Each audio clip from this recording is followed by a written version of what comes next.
Ideal گھٹیا بھی ہو سکتا ہے، بڑھیا بھی ہو سکتا ہے، ادنا بھی ہو سکتا ہے، اعلیٰ بھی ہو سکتا ہے، نیچے کا بھی ہو سکتا ہے، اوپر کا بھی ہو سکتا ہے۔ مثلا سب سے گھٹیا آئیڈیل کیا ہے؟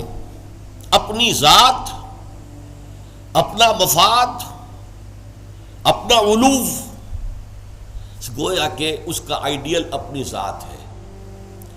ذات کے لیے زیادہ سے زیادہ دولت، ذات کے لیے زیادہ سے زیادہ عزت، ذات کے لیے زیادہ اقتدار، یہ حاصل کرنا، یہ بھی ایک مقصد ہے، یہ بھی ایک نصب العین ہے۔ یہ گویا کہ انسان اپنی شخصیت کے گرد گھوم رہا ہے، شخصیت کے گرد گھوم رہا ہے۔ نتیجہ کیا نکلے گا؟ یہ انسان کیا ہوگا؟ جھوٹا ہوگا، دغاباز ہوگا، دھوکہ دے گا، بائی ہک اور بائی کروک یہ چیزیں حاصل کرنے کی کوشش کرے گا۔ مقصد ہے دنیا میں سربلندی، جیسے کہ سورہ قصص کے آخر میں کہا گیا لا یریدون علوا فی الارض ولا فسادا، یہ زمین میں بلندی حاصل کرنا، اس سے تو فساد پیدا ہوتا ہے۔ وہ کیوں اونچا ہے، میں کیوں نہ اونچا ہو جاؤں؟ تو اپنی حریم ذات ہی کے گرد جو ہے وہ چکر لگا رہا ہے۔ تو ظاہر بات ہے کہ جو اس آئیڈیل پر ہے وہ اخلاقی اعتبار سے انتہائی گھٹیا ہوگا، اس لیے کہ قرآن کہتا ہے ان النفس لامارۃ بالسوء، نفس جو ہے وہ تو برائی ہی کا حکم دیتا ہے۔ دولت مطلوب بن گئی، مقصود بن گئی، تو بائی ہک اور بائی کروک، بائی حلال اور بائی حرام، بائی جائز اور بائی ناجائز، اس لیے کہ مقصود ہے۔ لہذا گھٹیا ترین آئیڈیل ہے انسان کا اپنا نفس، گھٹیا ترین، اور اس سے پست ترین اخلاق، رذائل اخلاق اس سے وجود میں آئیں گے۔ اس سے ذرا بلند تر سطح پر، جسے ہم کہتے ہیں قوم پرستی، وطن پرستی۔ If a person is a really nationalist person، اب نیشن، آج کل تو آپ کو معلوم ہے نیشن سٹیٹس کا تصور ہے، وطن بھی نیشن کی اور بنیاد پر بنتا ہے۔ تو نیشنلزم قوم پرست، پہلا آدمی کون تھا؟ خود پرست، وہ پرستش کر رہا تھا اپنی، خود پرست، سیلف سینٹرڈ، اس کا مطلوب و مقصود اپنی بلندی، اپنی دولت۔ لیکن یہاں اس سے ذرا بلندتر ہو گیا معاملہ، میں اپنی قوم کے لیے محنت کروں گا، قوم کی سربلندی کے لیے، قوم کی آزادی کے لیے، قوم کی عزت کو برقرار رکھنے کے لیے، اپنے وطن کے لیے کٹ بھروں گا، اپنے وطن کی آزادی کے لیے قربانیاں دوں گا۔ ایک بہتر کردار وجود میں آئے گا کہ نہیں؟ یہ شخص جو ہے اپنی قوم سے کبھی جھوٹ نہیں بولے گا، باقی دنیا سے بولے گا۔ آپ کو معلوم ہونا چاہیے ویسٹرن مورالٹی کیا ہے۔ اپنے ہاں وہ ایک بلی کے اوپر بھی ظلم ہوتا نہیں دیکھ سکتے، کسی کتے کے اوپر ظلم ہوتا نہیں دیکھ سکتے، لیکن دوسری قوموں کو ہلاک کرتے ہیں، اور وہ سمجھتے ہیں کہ ویپنز آف ماس ڈسٹرکشن ہمارا حق ہے، ہمارے پاس تو ہے، کسی اور کو نہیں ہم اچیو کرنے دیں گے۔ یہ مورالٹی ان کی، وہ اپنی قوم کے لیے ہے، کوئی جھوٹ نہیں بولے گا، دھوکہ نہیں دے گا، غداری نہیں کرے گا، اپنی قوم، اپنے وطن سے سچے ہیں۔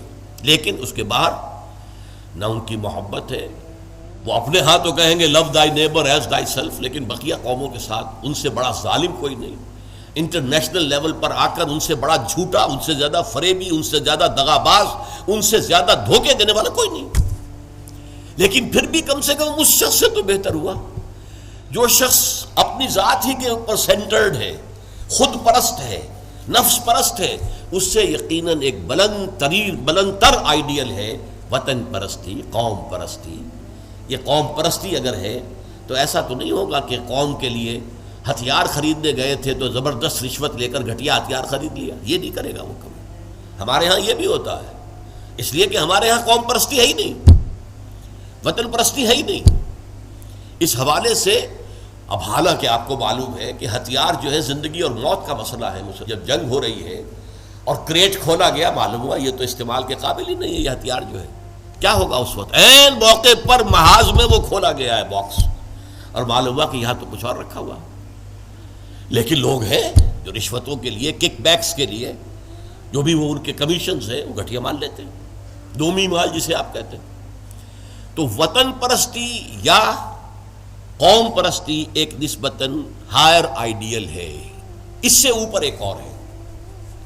یہ جو حضرات تھوڑا بہت بھی فلسفے سے شغف رکھتے ہیں ان کو معلوم ہے، ہیومنزم، انسان دوستی، یہ جیسے ٹالسٹائے تھا، بہت بڑا ادیب تھا روس کا، وہ ہیومنزم کا قائل تھا، انسان سے دوستی ہونی چاہیے، انسان محبوب ہونا چاہیے، تمام انسان سے محبت کریں، ہیومن بینگ ایز ہیومنس، چھوڑ دیں کہ وہ ہمارے ملک کا رہنے والا ہے یا نہیں ہے، ہیومن بینگ ہے، بھول جائیں اس کو کہ وہ ہماری قوم سے اور نسل سے ہے یا نہیں ہے، ہیومن بینگ، ہیومنزم یہ ہائیسٹ فلسفی ہے۔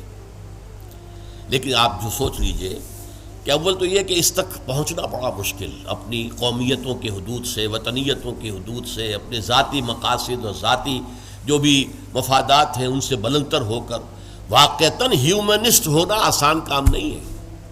لیکن ہیومنسٹ جو ہے اس کے اندر بھی انسان کی محبت تو آ جائے گی، انسان مطلوب ہو جائے گا اس کا، اور اس اعتبار سے وہ قوم پرست اور وطن پرست سے برتر ایک شخصیت ہوگی۔ لیکن باقی کائنات، حیوانات، اس کے اندر اس کے لیے تو کوئی محبت اس کے اندر نہیں ہوگی، اس کے لیے کوئی شفقت نہیں ہوگی۔ ہیومنزم ہیومن بینگز کے لیے ہے، اس سے اوپر ایک اور ہے، اور وہ ہے کسی نظریے پر انسان کی نگاہ جم جائے، نظریہ کہ انسان کی فلاح کمیونزم میں ہے، ظلم کا خاتمہ کمیونزم میں ہوگا، لہذا اس کمیونزم کے لیے، اس کو فروغ کے لیے، اس کو عام کرنے کے لیے، اس کے پھیلانے کے لیے، لوگوں کو قائل کرنے کے لیے تن من دھن لگا رہے ہیں۔ پھر جن لوگوں نے مان لیا ہے انہیں آرگنائز کر رہے ہیں، سیلز بن رہے ہیں، پھر ایک جد و جہد ہو رہی ہے، کشمکش ہو رہی ہے، زہر کے خلاف جد و جہد ہو رہی ہے، جانے دے رہے ہیں، فائرنگ اسکواڈز کے سامنے کھڑے ہو کر سینہ کھول کر گولیاں کھا رہے ہیں۔ یہ سب کیا ہے؟ ایک تصور کے حسن مبہم پر ساری ہستی لٹائی جاتی ہے، ایک تصور ہے، ایک آئیڈیل ہے۔ کمیونزم جو ہے ایک آئیڈیل ہے، ایک آئیڈیالوجی ہے، اس آئیڈیالوجی کو اپنا آئیڈیل بنا کر اور پھر جد و جہد اور محنت اور قربانیاں اور ایثار سب کچھ۔ اب ایک ہی چھلانگ ہے، خدا پرستی، ہائیسٹ آئیڈیل، یہ ہے جس کو کہ علامہ اقبال نے کہا ہے، در دشت جنون من جبریل زبوں سے دے یزداب کمنداور، اے ہمت مردانہ، اے ہمت مردانہ، کمند ڈالو اللہ پر۔ یہ اصل میں تشبیہ سمجھیے، آپ ایک اونچی فصیل پہ چڑھنا چاہتے ہیں، کمند ہوتی تھی پچھلے زمانے میں، اب کمند کو پہلے پھینکنا پڑتا ہے، آپ کا زور بازو ہونا چاہیے نا، جب تو آپ پھینکے کہ اونچا جا کر لگ جائے وہاں پر، جتنی اونچی کمند ہوگی اتنا اونچا آپ چڑھ سکیں گے، اس سے آگے تو نہیں جا سکتے۔ کمندی کہیں درمیان میں اٹک گئی ہے تو درمیان میں آپ بھی اٹکے رہ جائیں گے، ٹاپ پر تو آپ نہیں جا سکتے جب تک کہ وہ کمند جو ہے ٹاپ پر نہ لگے جا کر۔ تو یوں سمجھیے کہ پہلے انسان کو اپنے ذہن سے، اپنے فکر سے، اپنی سوچ سے اپنا آئیڈیل معین کرنا ہوتا ہے۔ Who is my ideal? میرا نفس؟ نو۔ میرا وطن، میری قوم؟ No. Human beings? No. Allah, he is my ideal. اس کی محبت، اس کے ساتھ خلوص و اخلاص، اس کے لیے جد و جہد۔ اب آپ دیکھیے، کمیونسٹ کے لیے محبت ہوگی، مزدور کے لیے محبت ہوگی اس کے اندر، سرمایہ دار کے لیے نہیں ہوگی۔ سرمایہ دار تو دشمن ہے، اس کا تو پیٹ پھاڑیں گے ہم، لہٰذا وہ محبت اس کی پوری یونیورسل نہیں ہو سکتی۔ اللہ کو جس نے آئیڈیل بنا لیا، اللہ منزل ماں کبریاست، میری منزل، میرا آئیڈیل، میرا مقصود، میرا مطلوب، میرا محبوب حقیقی اللہ ہے، یہ ہے ہائیسٹ آئیڈیل۔ اور جو شخص اللہ کو اپنا آئیڈیل بنا لے، اپنا مقصود بنا لے، اپنا مطلوب بنا لے، اپنا محبوب بنا لے، وہ در حقیقت بلند ترین کردار ہوگا، اور اس کی مکمل مثال محمد الرسول اللہ صلی اللہ علیہ وسلم کی شخصیت ہے۔ محبوب حقیقی اللہ کے سوا کوئی نہ رہے۔ نصب العین وہی ہوتا ہے جہاں پہ نگاہ جمی ہوئی ہے، اگرچہ اس کے لیے جو محنت کر رہے ہیں وقتی طور پر آپ کا کوئی اور ہدف ہو سکتا ہے، جیسے ہم کہتے ہیں کہ اصل نصب العین تھا اسلام کو دنیا میں غالب کرنے کی جد و جہد، اس کے لیے پہلا نصب العین بن گیا پاکستان کا حصول۔ یہ دوسری بات ہے کہ ہم پاکستان کو حاصل کرنے کے بعد بھول گئے کہ کس لیے ہم نے حاصل کیا تھا، اور اسی لیے ذلیل و خوار ہے۔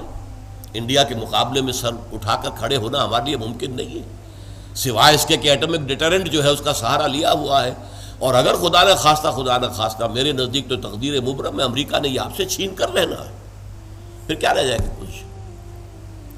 اس حوالے سے سمجھیے. اسی لیے علامہ اقبال نے دیکھیے کہ وطن کو بھی خدا قرار دیا ہے. وطن پرستی، نفس پرستی، وطن پرستی، قوم پرستی، انسانیت پرستی، نظریہ پرستی اور خدا پرستی، یہ ٹاپ پر ہے. منزل ماں کبریاست در دشت جنون من جبریل زبوں سیدے یزداب کمند داور، اے ہمت مردانہ اپنے کمند اتنی اونچی ڈالو کہ اللہ کی ذات پر جائے، پھر اللہ کی ذات، پھر اس کمند کے ذریعے سے سیر اللہ، تقرب اللہ، رفتہ رفتہ اللہ سے قریب تر ہوتے چلے جاؤ.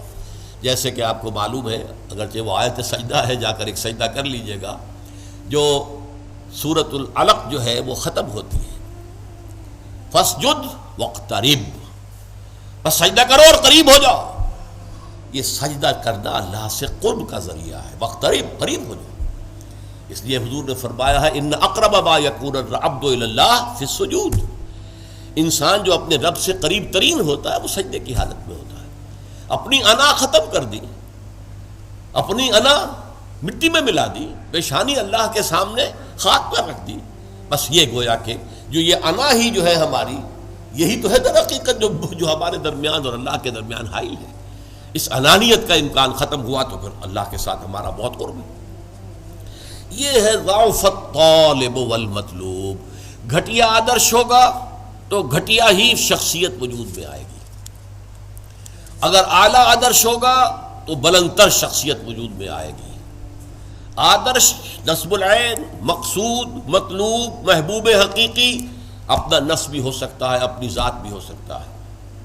اپنے ہی حسن کا دیوانہ بنا پھرتا ہوں، اپنی ہی حریم ذات کا جو ہے طواف ہو رہا ہے، اس سے اوپر ہے ہی نہیں، نگاہ ہی نہیں. اس سے ذرا اوپر ہوئے وطن پرست، قوم پرست، اس سے ذرا اوپر ہوئے انسان پرست، انسان دوست، اس سے ذرا اوپر ہوئے ایک نظریہ، تصور، ایک تصور کے حسن مبہم پر کیسے ہستی لٹائی جاتی ہے، زندگی ترک آرزو کے بعد کیسے سانسوں میں ڈھالی جاتی ہے. ترک آرزو، یہ آرزو وہی ہے نصب العین. میں نے شروع میں کیا عرض کیا تھا، جس شخص کا کوئی نصب العین ہے ہی نہیں وہ تو حیوان ہے. کم سے کم وہ شخص بھی جس نے اپنے نفس کو اپنا نصب العین اور مطلوب بنایا، وہ بھی انسان تو ہے، گھٹیا ہے، بہت گھٹیا انسان ہے، لیکن وہ حیوان نہیں ہے. جس شخص کا کوئی نصب العین ہے ہی نہیں، وہ تو پیور انسٹنکٹس کی بنیاد پر زندہ ہے. قرآن مجید میں سورہ ملک میں کہا گیا ہے افمن یمشی مکبا علی وجہہ اہدی امن یمشی سویا علی صراط مستقیم. ایک شخص اوندے منہ اپنے پیٹ کے بل جو ہے گھسٹ رہا ہے، اسے کیا نظر آئے گا منزل کہاں ہے، جانا کدھر ہے. ہم اپنے بطن اور فرج کے تقاضوں کی بنیاد پر زندہ ہیں. انسٹنکٹس ہے، جو اینیمل انسٹنکٹس ہے، پیٹ کھانے کو مانگتا ہے، اور ہمارے اندر پروکریشن کے لیے، نسل کو بڑھانے کے لیے جنس کا، شہوت کا جذبہ رکھ دیا گیا، اسی کے لیے اندر زندگی لگا رکھے. اس میں بھی کوئی امنگ نہیں ہے، اس میں بھی کوئی اونچے اٹھنے کی خواہش نہیں ہے. بس میں کہا کرتا ہوں وہ زندگی نہیں گزارتے، زندگی انہیں گزارتی ہے، زندگی انہیں گزارتی ہے. لیکن یہ کہ وہ زندگی گزارنا، وہ تو یہ ہے کہ آپ کا کوئی نہ کوئی نصب العین، کوئی آئیڈیل، کوئی ہائر جو آپ کا ایک مقصود و مطلوب ہو.